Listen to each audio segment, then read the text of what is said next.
வணக்கம் friends, welcome to my channel. இந்த வீடியோவில் நம்ம பள்ளிப்பாளையம் சிக்கன் எப்படி பண்ணுறதுன்னு பார்க்கலாம். இந்த வீடியோவை ஃபுல்லாக ஸ்கிப் பண்ணாமல் பாருங்கள். கண்டிப்பாக இந்த டிஷ்ஷை உங்கள் வீட்டில் ட்ரை பண்ணிவிட்டு உங்களோட ஃபீட்பேக்கை என்னோட கமெண்ட்ஸில் சொல்லுங்கள். இதுக்கு தேவையான பொருட்கள்: தேங்காய் எண்ணெய் 3-4 டீஸ்பூன், கடுகு, ஒரு மீடியம் சைஸ் ஆனியன் எடுத்து நல்லா சாப் பண்ணிக்கோங்க, கருவேப்பிலை, இஞ்சி பூண்டு பேஸ்ட்டாகவும் எடுத்துக்கலாம், இல்லைன்னா ரெண்டும் சேர்ந்து நம்ம கொஞ்சம் இடித்து வச்சு, காய்ந்த மிளகாயை ஒரு 10 நம்பர் எடுத்துக்கோங்க. நம்ம குட்டி குட்டியாக சாப் பண்ணி வச்சுருந்த கோகனட் வந்து 1 கப். இந்த டிஷ்ஷுக்கு வந்து 200 கிராம் வந்து நம்மளுக்கு சிக்கன், 2 டீஸ்பூன் வந்து சில்லி பவுடர், 1/2 டீஸ்பூன் வந்து டர்மரிக் பவுடர், உப்பு நம்மளுக்கு தேவையான அளவுக்கு. இந்த டிஷ்ஷுக்கு வந்து நம்மளுக்கு தண்ணி ரொம்ப தேவைப்படாது, ஒரு 1/2 1 கப் போதும். நம்ம ஒரு பேன் எடுத்து ஹீட் பண்ணிக்கலாம்.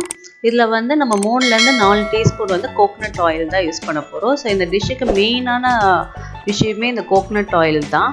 ஸோ அதுதான் நல்ல ஒரு ஃப்ளேவர் கொடுக்கும். ஸோ நம்ம இதில் வந்து 4 ஸ்பூன் யூஸ் பண்ணியிருக்கேன். நீங்கள் குட்டிலோ குறைச்சலோ 1 ஸ்பூன் நீங்கள் பார்த்துக்கலாம். இது வந்து நான் செக்கு எண்ணெய் தான் யூஸ் பண்ணியிருக்கேன்.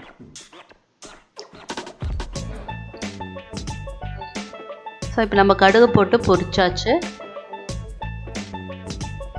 இது கூட வந்து நம்ம சாப் பண்ணி வச்சுருந்த ஆனியன்,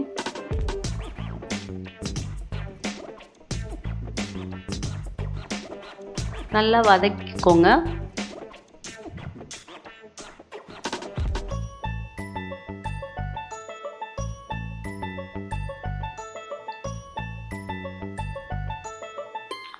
நம்ம எடுத்து வச்சிருக்க கருவேப்பிலை கொஞ்சம் போட்டுக்கலாம். நான் இதில் வந்து கார்லிக்கும் ஜிஞ்சரும் வந்து நல்லா இடித்து வச்சுருக்கேன்.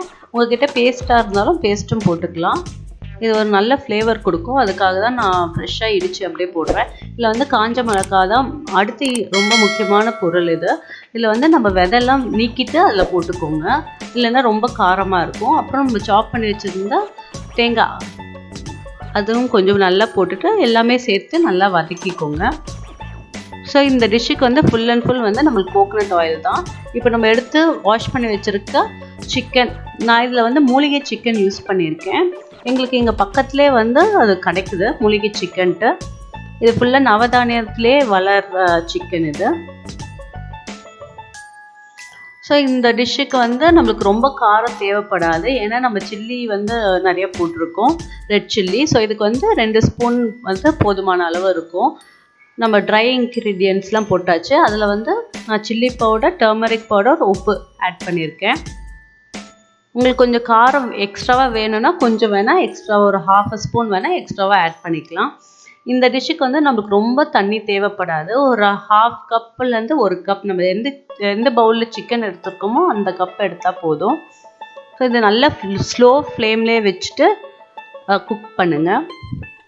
ஸோ நம்மளுக்கு அந்த கோகனட் ஆயில் அப்புறம் இந்த ட்ரை சில்லி அதோட ஃப்ளேவரே வந்து நல்லா அந்த சிக்கனில் இறங்கிடும்.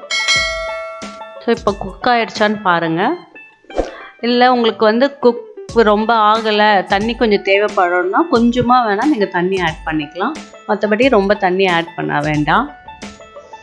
ஸோ இந்த ஸ்லோ ஃப்ளேம்லேயே வந்து சிக்கன் நல்லா குக் ஆகிடும்.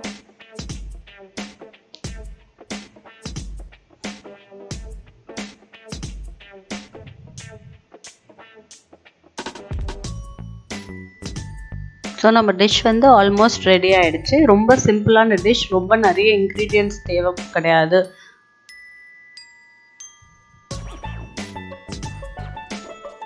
அவ்வளோதான், நம்மளை வந்து ஒரு பவுலில் வந்து ட்ரான்ஸ்ஃபர் பண்ணிடலாம். இந்த டிஷ் வந்து உங்களுக்கு வந்து ரச சாதம் இல்லைன்னா பிரியாணிக்கு எல்லாத்துக்குமே வந்து நீங்கள் சைட் டிஷ்ஷாக இது யூஸ் பண்ணிக்கலாம்.